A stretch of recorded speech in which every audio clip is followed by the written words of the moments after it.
Bismillahirrahmanirrahim. Assalamualaikum warahmatullahi wabarakatuh. Alhamdulillahi rabbil alamin wa bihi nasta'in ala umuri dunya waddin. Allahumma salli wa sallim wa barik ala sayyidina wa maulana Muhammad an-nur al-mudhhib lin-nisyan bi nurihi wa ala alihi wa sahbihi fi kulli lamhatin wa nafasin wa adada ma wasi'a ilmullah. Subhanaka la ilma lana illa ma 'allamtana innaka antal alimul hakim. La ilaha illa anta subhanaka inni kuntu minadh dhalimin. Thumma amma ba'd. Alhamdulillah, dengan izin dan kebersempatan Allah Subhanahu wa taala, maka pada malam ini kita dapat bersama-sama meneruskan majlis ilmu mempelajari ilmu fardhu ain.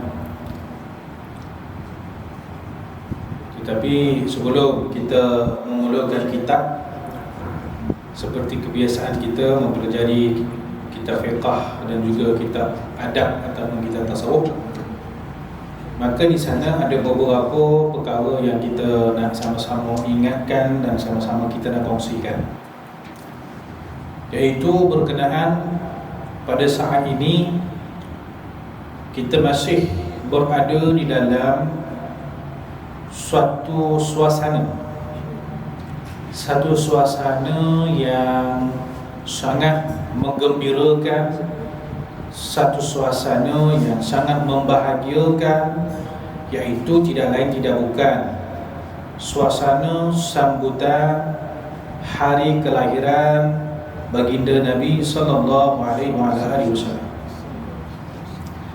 Di peringkat kita lah di Darul Hikmah, alhamdulillah minggu lepas kita telah pun selesai menyambut sambutan Maulid Rasul dengan kedatangan makcik-makcik, ibu-ibu, tetamu, dengan kedatangan alim ulama kita Syekh Abdul Khaliq. Semua ada alhamdulillah. Semua ada alhamdulillah, kecuali Adam seorang kita ada. Tak apalah, macam mana kan, takkan nak ponteng sekolah ada. Takkan nak ponteng sekolah, ada sekolah pergi sekolah lah. Jadi alhamdulillah, walaupun Adam tak ada, tapi saya dikirim nasi untuk Adam tu. Alhamdulillah, ada juga rezeki Adam walaupun tak datang, tapi nasi biryani sampai ke rumah dia. Itu yang paling penting tu. Jadi walaupun di peringkat kita lah, mungkin kita dah datang Darul Hikmah, ada majlis maulid, dah ada majlis maulid dekat surau, mungkin kita dah pergi ceramah maulid dekat masjid dan sebagainya. Tinggal lagi pada hakikatnya tuan-tuan dan puan-puan, kegembiraan kita terhadap baginda Nabi SAW ini kegembiraan yang tidak akan terputus sampailah seseorang itu masuk dalam yang lain.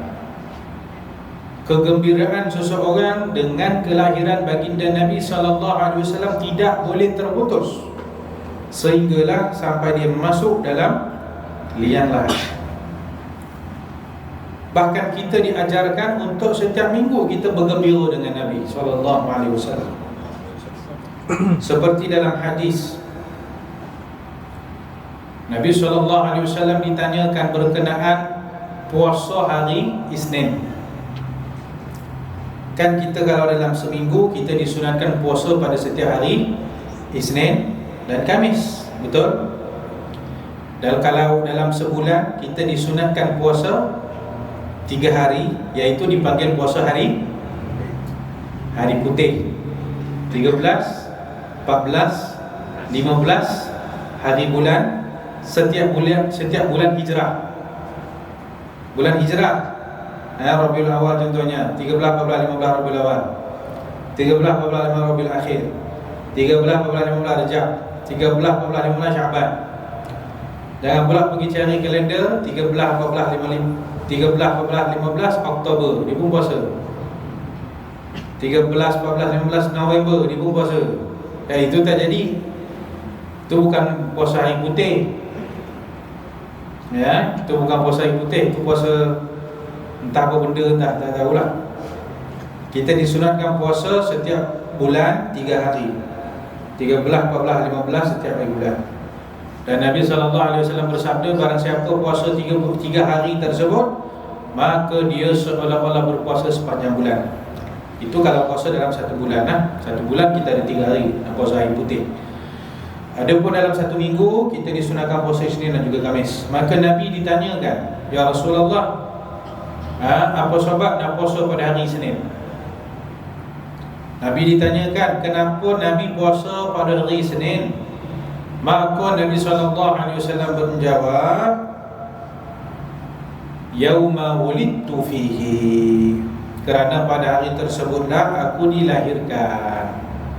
Jadi Nabi berpuasa pada hari Isnin, sebabnya adalah sebagai Nabi bergembira kerana kelahiran Nabi sendiri pada hari Isnin. Sebab itu kita disunatkan berpuasa hari Isnin sampai hari kiamat, sunat berpuasa pada hari Isnin. Memang kita puasa sebab Nabi puasa. Tinggal lagi Nabi puasa sebab apa pula? Sebab salah satu sebabnya Nabi nak bergembira dengan hari kelahiran Nabi, iaitu pada hari Isnin. Maka ini menunjukkan Nabi sendiri ada meraihkan kegembiraannya. Maka itulah yang kita ikuti pada hari ini, pada bulan ini Rabiul Awal. Maka kita pun sama-sama meraihkan kegembiraan kita kerana inilah bulan kelahiran Nabi SAW. Bahkan tidak keterlaluan tuan-tuan dan puan-puan, tidaklah keterlaluan kalau kita kata bergembira dengan Nabi SAW itu merupakan satu arahan daripada Allah Subhanahu Wa Taala. Allah yang mengarahkan kita untuk bergembira dengan Nabi. Kerana Allah Subhanahu Wa Taala telah berfirman, "Qul bi fadlillahi wa bi rahmatihi falbidzalika falyafrahu." Maksudnya, katakanlah kepada umatmu wahai Muhammad, dengan fadlullah, dengan anugerah Allah dan dengan rahmat Allah, maka hendaklah kalian bergembira.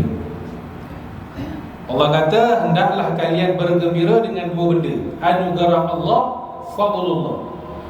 Kemudian nombor dua, rahmatihi, rahmat Allah.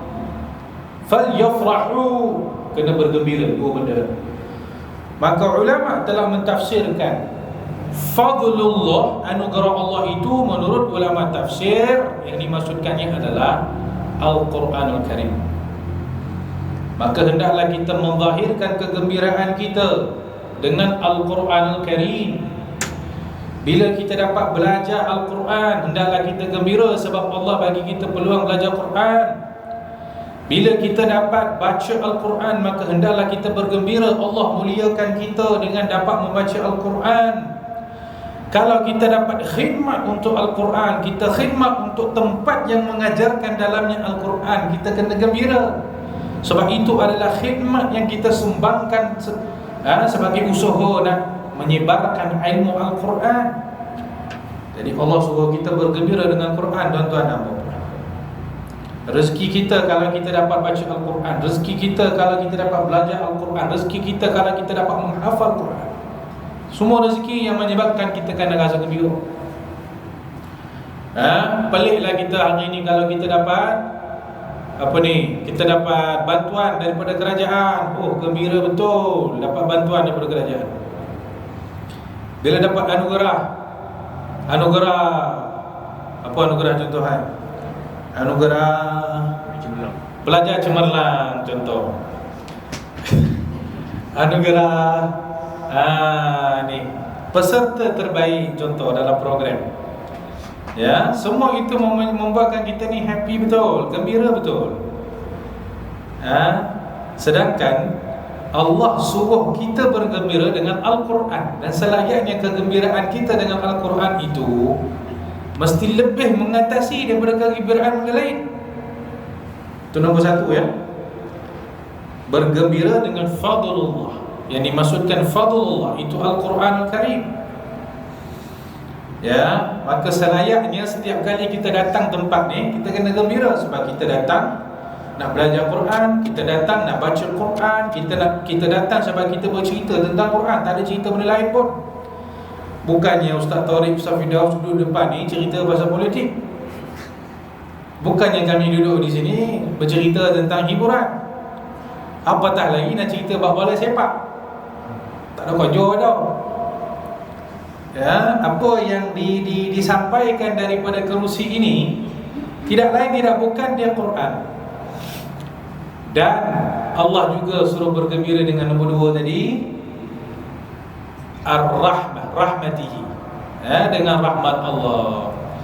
Maka di sisi ulama tafsir, mereka memahami rahmat Allah di sini adalah apa dia? Adalah Nabi sallallahu alaihi wasallam. Maka Allah yang suruh kita bergembira dengan rahmat, iaitu Nabi. Kerana Nabi disebut sebagai rahmat dalam firman Allah Subhanahu wa taala, kita selalu dengar, wa ma arsalnaka illa rahmatan lil alamin. Tidaklah kami mengutuskan kamu wahai Muhammad melainkan sebagai rahmat kepada sekalian alam semesta. Maka dalam ayat ini Nabi disebut sebagai rahmat. Dalam ayat lain juga Allah Taala kata, hendaklah kamu bergembira dengan rahmat aku. Maka yang dimaksudkan di sini juga adalah Nabi sallallahu alaihi wasallam. Maka tuan-tuan dan puan, Allah suruh kita bergembira dengan 2 perkara. Pertama Quran, kedua Nabi. Ya. Jadi perasaan gembira yang ada dalam hati kita ini disebabkan ini adalah bulan kerakhiran Nabi sallallahu alaihi wasallam. Kegembiraan itu pada hakikatnya adalah suruhan dan arahan daripada Allah Subhanahu wa taala. Jadi sepanjang bulan ni kita melayani perasaan gembira. Seperti yang saya pernah sebutkan sebelum ni, ada setengah orang kerana begitu cinta dia dengan Nabi sallallahu alaihi wasallam, begitu rindu dia dengan Nabi sallallahu alaihi wasallam, sebelum masuk bulan Rabiul Awal dia dah tak sabar nak tunggu. Dia dah tak sabar nak masuk bulan Rabiul Awal. 1 bulan sebelum masuk Rabiul Awal dia tengok kalender. Ya Allah ni, dah dekat dah bulan Rabiul Awal ni. Dah dekat dah bulan Rabiul Awal. Tak sabar nak masuk bulan Rabiul Awal. Apa yang specialnya pada bulan Rabiul Awal sampai dia tak sabar-sabar nak masuk? Tidak lain tidak bukan yang specialnya pada bulan itu adalah Nabi sallallahu alaihi wasallam. Yang membuatkan dia tak sabar-sabar. Ada pula setengah orang dah masuk bulan Rabiul Awal pun dia tak tahu. Sekarang dah masuk bulan Rabiul Awal, dia tak tahu. Berapa ramai orang dah masuk 12 Rabiul Awal pun dia tak tahu dah masuk bulan 12 Rabiul Awal. Dia tak tahu. Yang tahu apa? Yang tahu dia dapat cuti. Dia dapat cuti 12 Rabiul Awal, cuti sekolah, cuti pejabat, pergi jalan-jalan, makan-makan. Cuti sebab apa ni? Maulid. Oh, Maulid. Yang penting cuti je.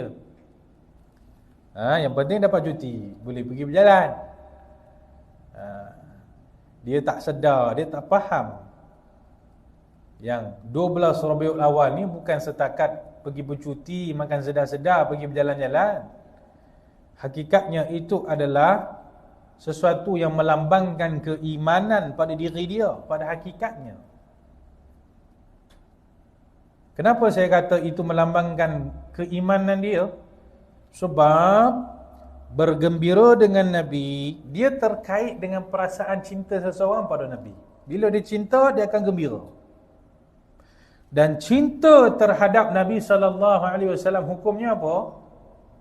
Sunat ke wajib? Bukan sunat.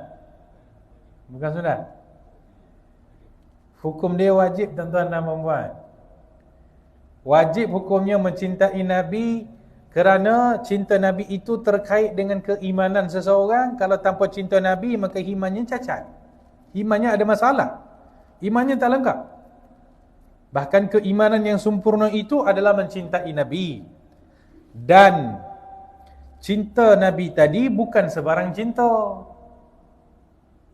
Cinta Nabi itu pula ada syaratnya. Kalau cinta setakat cinta, semua kita iman dah lengkap pun. Sebab semua kita ini cinta juga pada Nabi. Tapi soalnya sekarang adalah cinta yang bagaimana yang disyaratkan. Maka dalam hadis Nabi SAW telah bersabda, la yu'minu ahadukum hatta akuna ahabba ilaihi min walidihi wa waladihi wan nasi ajma'in. Nabi telah bersabda, tidak sempurna keimanan salah seorang daripada kamu sehinggalah aku lebih dicintainya melebihi cintanya terhadap ayahandanya, melebihi cintanya terhadap anak kandanya, melebihi cintanya terhadap semua orang lain. Jadi yang melengkapkan iman seseorang bukannya sekadar cinta pada Nabi, tetapi cinta yang mengatasi cinta-cinta yang lain. Wajib hukum dia seseorang itu cinta pada Nabi lebih daripada dia cinta mak ayah dia sendiri, lebih dia mencintai anak dia sendiri, lebih dia mencintai suami isteri dia sendiri, lebih daripada dia cinta semua orang sekeliling dia. Barang siapa dia cinta pada Nabi, tapi dia cinta orang lain juga lebih daripada dia cinta pada Nabi, tandanya iman dia masih cacat, tak sempurna lagi. Iman dia tak sempurna lagi. Selagi ada cinta pada makhluk lebih daripada cinta pada Nabi SAW. Datang Sayyidina Umar bin Al-Khattab radhiyallahu anhu menyatakan, ya Rasulullah, Tuan adalah yang paling saya cintakan dunia ini kecuali diri saya. Maksudnya Sayyidina Umar kata apa? Ya Rasulullah, saya cinta Tuan melebihi daripada ayah dengan mak saya, lebih daripada anak-anak saya, lebih daripada semua orang. Saya cinta pada Nabi lebih daripada semua orang. Tapi saya cinta diri saya sendiri lebih daripada Nabi. Maksudnya dia paling cinta diri dia, lepas tu dia paling cinta pada Nabi, lepas tu baru orang lain. Maka Nabi SAW pun bersabda, tidak sempurna iman kamu sehinggalah aku dicintai lebih daripada dirinya sendiri. Maka Umar bin Khattab kata, ya Rasulullah, kalau begitu saksikanlah mulai daripada saat ini Tuan lebih saya cinta daripada diri saya sendiri. Maka Nabi tepuk dada Umar bin Khattab.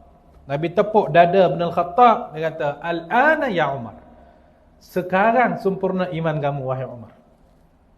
Maksudnya cinta kepada Nabi itu mesti melebihi cinta lebih daripada diri sendiri, lebih daripada cinta mak ayah, lebih daripada cinta anak-anak sendiri, suami isteri, lebih. Ya. Jadi ini kena faham supaya kita tahu apakah status level yang diperlukan untuk kita melengkapkan iman kita. Maka tuan-tuan dan puan-puan, ada atau tidak orang yang cinta Nabi tahap macam ni? Ada ke orang cinta pada Nabi lebih daripada diri dia sendiri? Ada tak? Ada tuan-tuan dan puan-puan. Sebaik-baik generasi yang telah menzahirkan kecintaan mereka yang luar biasa terhadap Nabi, itu generasi para sahabat radhiyallahu anhum. Kita boleh bercerita tentang 10 kisah, bahkan lebih daripada 10 kisah bagaimana para sahabat cinta kepada Nabi SAW. Tapi saya nak cerita satu kisah. Ada seorang sahabat nama dia Sayyidina Khubayb. Sayyidina Khubayb. Yang tukang tinju tu siapa nama dia? Khubayb kan? Itu Khabib Khabib. Ni lebih kurang lah. Sikit lah, samalah sikit nama dia. Ya, ini Sayyidina Khubayb nama dia. Sayyidina Khubayb radhiyallahu anhu seorang sahabat yang pernah menyertai sama-sama dalam peperangan Badar. Dalam peperangan Badar, Sayyidina Khubayb ni telah berjaya membunuh ramai daripada tentera kafir Quraisy. Maka tentera kafir Quraisy dia betul-betul marah, benci dengan Sayyidina Khubayb, dan mereka menyimpan perasaan dendam yang teramat sangat terhadap Sayyidina Khubayb kerana Khubayb berjaya membunuh ramai daripada saudara mara mereka ketika peperangan Badar. Jadi dia orang rancang untuk tangkap dan nak balas dendam balik. Dia orang nak revenge balik terhadap Sayyidina Khubayb ini.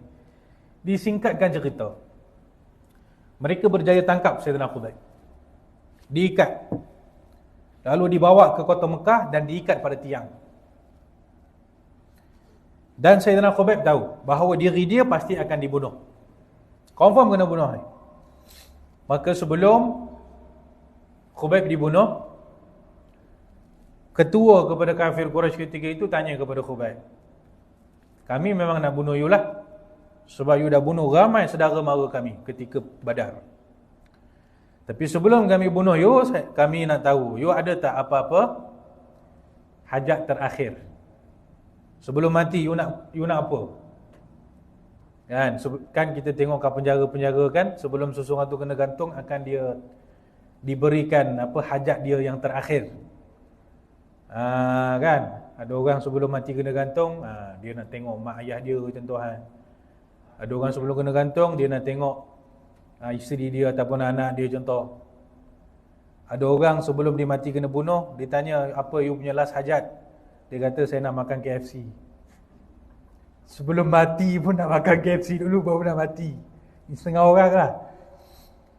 Jadi Khubayb ini pun ditanyakan kepada dia, apakah harapan ataupun permintaan terakhir kamu sebelum mati? Maka Khubayb kata, saya nak sembahyang 2 rakaat. Saya nak sembahyang 2 rakaat. Maka dibuka tali Khubayb, Khubayb pergi ambil wuduk, angkat takbir, terus sembahyang 2 rakaat. Lepas habis sembahyang dia kata, kalaulah bukan kerana saya takut kamu ingat Khubayb ni saja sembahyang lama-lama ni sebab dia takut mati. Kalau bukan kerana itu, saya nak sembahyang lagi. Maksudnya Khubayb kata, saya sembahyang 2 rakaat saja supaya you jangan anggap saya ni takut dengan mati. Faham maksud dia? Saya sembahyang 2 rakaat saja secara laju-laju, pendek-pendek, supaya korang jangan ingat aku ni takut mati. Kata-kata Khubayb. Kemudian diikat balik Khubayb itu dan ditanyakan kepada dia satu lagi soalan. Dia kata, wahai Khubayb, nak tak kami bagi you satu offer?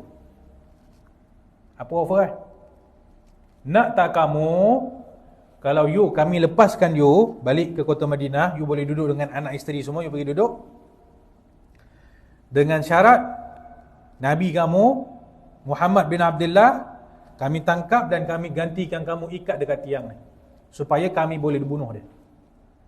Nak tak tempat kamu sekarang ini ditukarkan dengan Nabi kamu Muhammad bin Abdullah? Maka apa jawab Khubayb? Apa jawab Sayyidina Khubayb radhiyallahu anhu? Kata Sayyidina Khubayb, bukankah nyawa aku nak tukar dengan nyawa Nabi sallallahu alaihi wasallam? Bukan nyawa nak ditukar dengan nyawa. Bahkan aku sanggup tukar nyawa aku ini untuk mengelakkan daripada Nabi walaupun tercucuk dengan sebiji duri sekalipun. Nabi tercucuk dengan duri satu kali pun, itu jauh lebih mahal daripada nyawa aku sendiri. Saya akan sanggup mempertaruhkan nyawa aku sekalipun demi tak nak bagi Nabi tercucuk dengan duri sekalipun. Bukankan nyawa ditukar dengan nyawa, tapi nyawa aku sanggup ditukar untuk mengelakkan Nabi daripada cucuk dengan duri pun. Mendengar kata-kata Khubayb ini, seluruh kafir Quraisy kota Mekah terpegun, terkejut. Setelah mereka bunuh juga Khubayb ini, mereka menyatakan, kami tak pernah tengok seseorang cinta kepada seseorang yang lain seperti cintanya sahabat kepada Muhammad bin Abdullah. Kami tak pernah tengok sahabat dicinta kepada orang lain macam sahabat Muhammad ni cinta kepada Muhammad.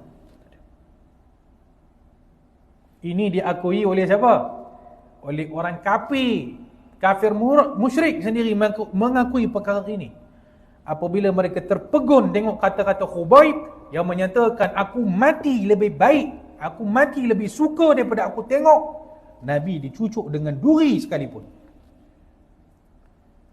Inilah yang kita katakan tadi, cinta kepada Nabi melebihi segala-galanya, termasuk diri sendiri, termasuk daripada segala sesuatu yang lain.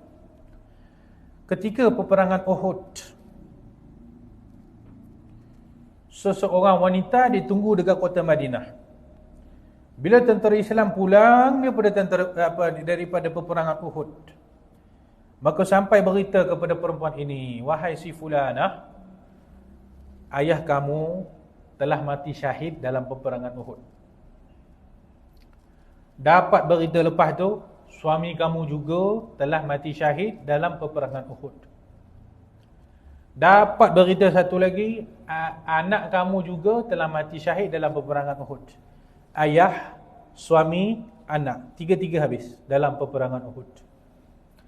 Dapat berita macam ni, perempuan ni tanya kepada orang yang bawa berita tu, aku nak tanya, Nabi macam mana? Dia baru dapat berita, suami meninggal, ayah meninggal, anak meninggal. 3 orang meninggal. Tapi yang dia tanyakan kepada pembawa berita ini, saya nak tanya, Rasulullah macam mana? Rasulullah okey tak? Rasulullah sihat ke tak sihat? Rasulullah ada cedera atau tidak? Maka pembawa berita ni pun kata, tak, Rasulullah okey, Rasulullah sihat, tak ada cedera, tak ada luka apa semua okey. Maka perempuan ini kata, bawa aku datang jumpa Nabi. Saya nak tengok Rasulullah dengan mata kepala saya sendiri. Saya nak tengok betul. Maka dibawa perempuan ini bertemu dengan Nabi SAW, yang ketika itu Nabi baru balik daripada peperangan Uhud. Maka apabila perempuan ini bertemu dengan Nabi, lalu perempuan ini menyatakan, kullu musibatin ba'daka jalal ya Rasulullah. Semua musibah yang saya hadapi hilang sebaik saya melihat wajahmu ya Rasulullah. Yang kehilangan anak, kehilangan suami, kehilangan ayah, semua dia tak fikir dah, semua hilang belaka. Sebab dia dapat jumpa dengan Nabi SAW. Ini maksud hadis tadi. Cinta pada Nabi itu melebihi daripada semua orang. Jadi para sahabat radhiyallahu anhum adalah sebaik-baik generasi yang telah membuktikan cinta mereka terhadap Nabi SAW. Bukankan mereka cinta pada badan Nabi, wajah Nabi, bukankan susuk tubuh Nabi itu mereka cinta. Tetapi kecintaan mereka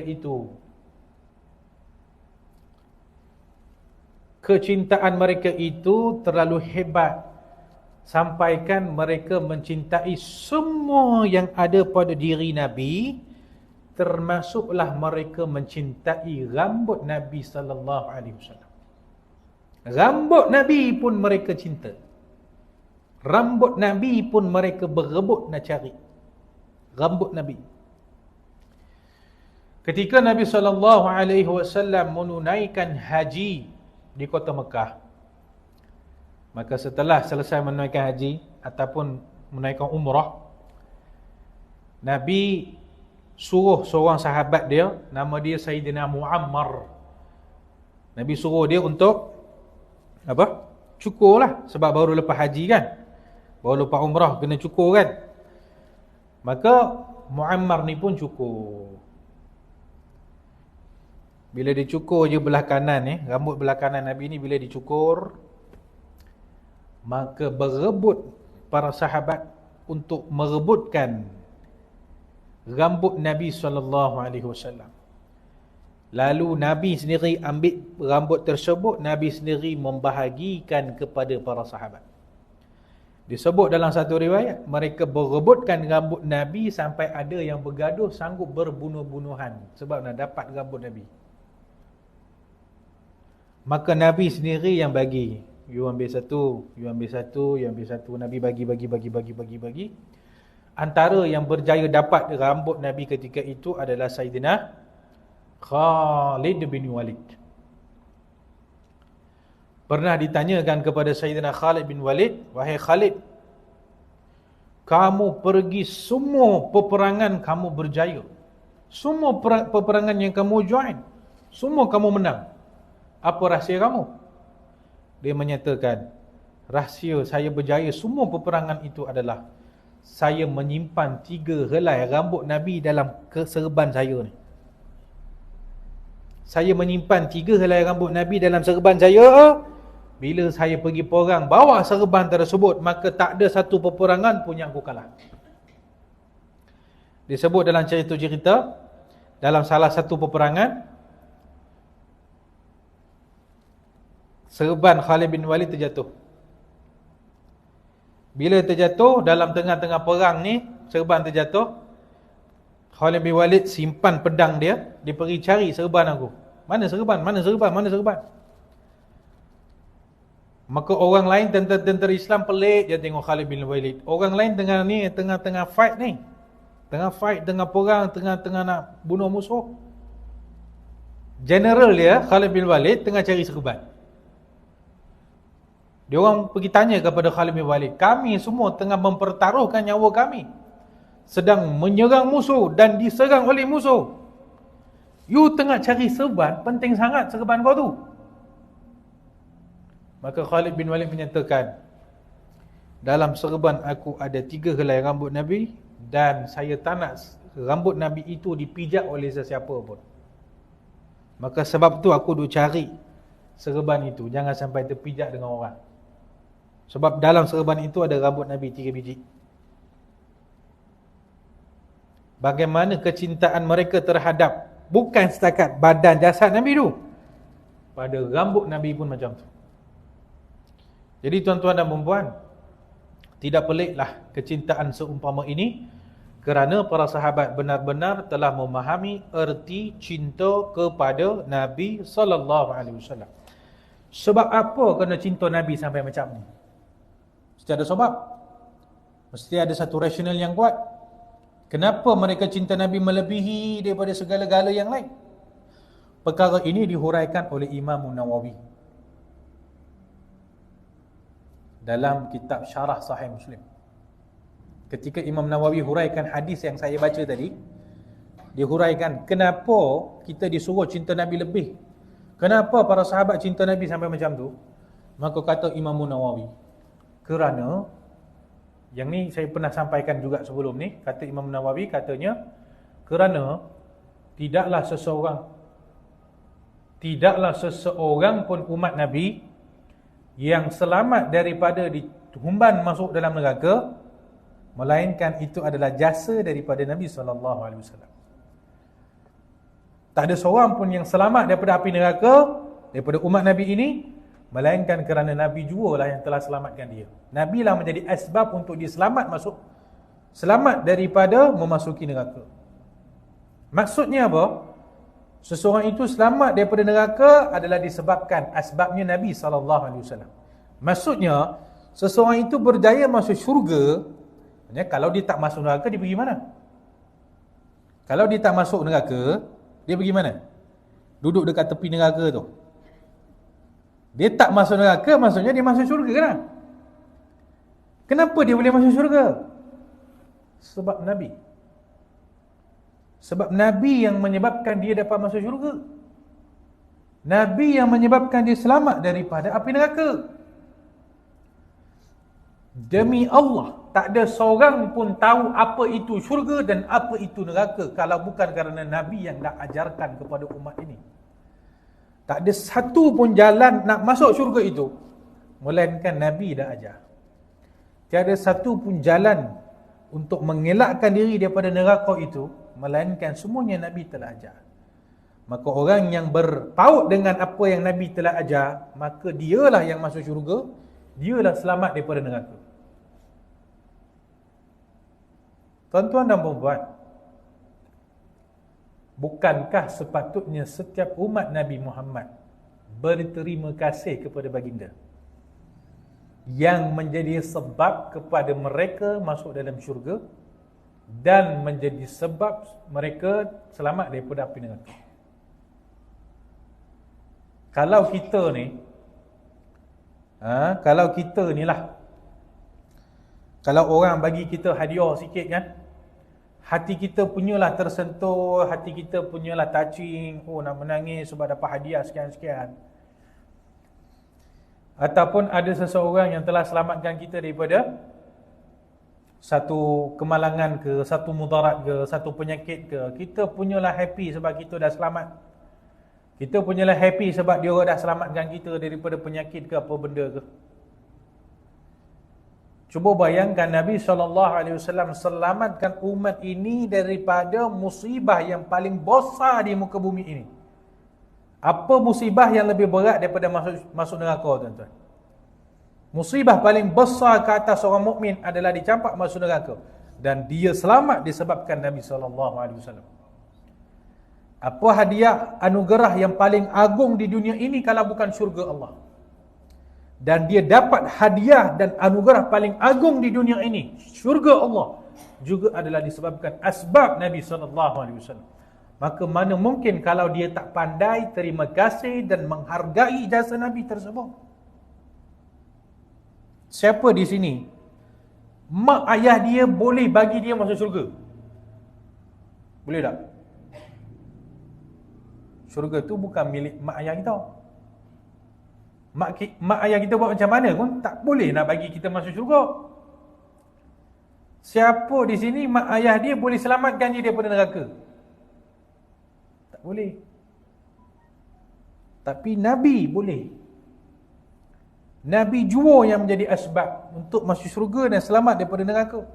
Maka sebab itulah orang mukmin yang sedar hakikat ini, dia akan cinta Nabi lebih daripada mak ayahnya sendiri, lebih daripada anaknya sendiri, lebih daripada suami isterinya sendiri. Kerana dia faham bahawa dia tak mampu selamat daripada kemarahan Allah, azab Allah, melainkan dengan asbab Nabi Muhammad SAW. Kerana dia faham dia tak ada jalan nak dapat redha Allah, nak dapat syurga Allah, melainkan melalui asbab Nabi SAW. Maka di sinilah tertumpahnya rasa cinta, kasih sayang, rasa terima kasih yang tidak terbatas terhadap Nabi SAW. Jadi tuan-tuan dan puan yang dirahmati Allah Subhanahu Wa Taala, ini adalah sedikit sebanyak kita nak tahu, kita nak faham kenapa kita ini wajib kasih, cinta dan rindu kepada Nabi, dan kenapa kita perlu bergembira setiap masa dengan Nabi. Biar kita faham, ini kunci dia tuan-tuan dan puan. Ini yang saya tengah cerita ni adalah kunci yang sangat penting. Dan di sana ada cara. Kita duduk dengar je tazkirah ceramah kata cinta Nabi, cinta Nabi, cinta Nabi. Hari ni kita nak faham kenapa cinta Nabi itu penting, dan apakah caranya untuk cinta pada Nabi tersebut. Apa cara kita nak cinta pada Nabi? Adakah dengan kita setakat sebut aku cinta pada Nabi, aku cinta pada Nabi, aku cinta pada Nabi? Kalau macam tu semua orang boleh mengaku, semua orang boleh mendakwa dia cinta pada Nabi. Soalnya apa bukti? Soalnya apa tanda yang dia ada yang menunjukkan bahawa dia itu cinta pada Nabi? Maka yang itu tuan-tuan dan puan, insya-Allah kita akan ceritakan pada minggu hadapan berkenaan bagaimanakah sebenarnya gerak kerja, tindakan yang perlu dilakukan oleh seseorang supaya dia termasuk dalam golongan pencinta Rasulullah sallallahu alaihi wasallam. Dan saya jemput semua tuan-tuan dan puan sentiasa hadir dalam majlis kita pada hari Khamis malam Jumaat, kerana dalam majlis tersebut diajarkan kepada kita lebih untuk mengenali baginda Nabi SAW melalui kita mempelajari hadis-hadis tentang kitab Syama'il Muhammadiyah karangan Imam Tirmizi. Bila kita baca hadis-hadis tersebut, kita akan lebih mengenali Nabi, kita akan lebih mengenali kesempurnaan Nabi, kita akan lebih mengenali ketinggian kedudukan Nabi. Maka yang demikian itu adalah sangat penting. Kalau boleh, jangan seseorang itu mati sebelum dia benar-benar kenal kepada Nabi SAW. Kalau boleh, datang malaikat maut tu, cakap kat dia, tunggulah sekejap. Kalau boleh lah, kalau boleh. Kalau datang malaikat maut nak cabut nyawa, cakap, boleh tak tunggu sekejap? Saya nak pergi Darul Hikmah sekejap belajar kitab Syama'il Muhammadiyah. Jangan mati selagi tak kenal Allah, tak kenal Rasul. Nanti ke akhirat dia akan menyesal. Sepanjang hidup selama bertahun-tahun, akhirnya dia mati juga dalam keadaan dia tak kenal siapa Allah, dia tak kenal siapa Nabi. Jadi tuan-tuan dan puan-puan, ya, silakan rebut peluang ini. Peluang yang Allah Ta'ala masih kurniakan kepada kita untuk kita sama-sama mengenali Nabi SAW, supaya kita dapat melaksanakan tanggungjawab kita, kita dapat berterima kasih kepada baginda, kita dapat menghargai jasa yang telah dicurahkan oleh Nabi SAW kepada kita semua tuan-tuan dan puan-puan. Jadi hari Khamis pastikan kita hadir insya-Allah taala, sama-sama kita baca hadis, sama-sama kita baca hadis tentang Nabi, sama-sama kita baca Quran, sama-sama kita solat tasbih, sama-sama kita beramal, beribadat dengan harapan inilah dia bekalan yang kita siapkan untuk menghadap Allah pada hari kiamat. Inilah bekalan yang akan menyinari kubur kita kelak. Inilah bekalan yang akan menjadi bekalan untuk kita pada hari kiamat kelak. Jadi tuan-tuan dan puan-puan yang dirahmati Allah Subhanahu Wa Taala, saya berhenti dulu di sini, tak nak panjang-panjang sangat ceritanya. Ya, saya insya-Allah hari Khamis akan ada program lah di Langkawi. Jadi hari Khamis saya tak ada. Jadi seperti biasa Ustaz Muhtar, Ustaz Firdaus akan ada di sini menguruskan apa-apa yang patut. Jadi jangan saya tak ada, makcik-makcik pun tak ada juga. Aku ada program kat Langkawi, makcik-makcik tak ada sebab apa? Ada Langkawi, pergi Langkawi juga? Ini pun ramai tak ada ni. Ya, tak apalah, kita sangka baiklah dia tak ada sebab dia pergi maulid tempat lain kot. Ada ceramah maulid kat tempat lain lah dia pergi. Tak apalah, ramai tak ada, tak apalah. Tapi kalau Khamis pun tak ada juga, nanti ambil kedatangan bagi ke saya. Nak cek siapa tak ada ni. Ya, mudah-mudahan kita hadir ya tuan-tuan dan puan-puan insya-Allah. Itu je. Jadi kita sembahyang, kita baca surah Mulk, lepas tu kita makan, lepas tu kita bersurailah. Wallahu a'lam. Ada soalan? Apa-apa nak tanya? Tak ada ya? Bismillahirrahmanirrahim. Alhamdulillahirabbil alamin. Allahumma anfa'na bima 'allamtana wa 'allimna bima yanfa'una wa zidna 'ilman wa 'amalan ya arhamar rahimin. Allahumma ati nufusana taqwaha wa zakkiha anta khairu man zakkaha anta waliyuha wa maulaha. Allahumma nawwir qulubana bi nuri hidayatik kama nawwarta al-ardha bi nuri syamsika ya arhamar rahimin. Sallallahu sallam ala sayyidina Muhammadin wa ala alihi wa sahbihi ajma'in. Walhamdulillahi rabbil alamin. Assalamualaikum warahmatullahi wabarakatuh.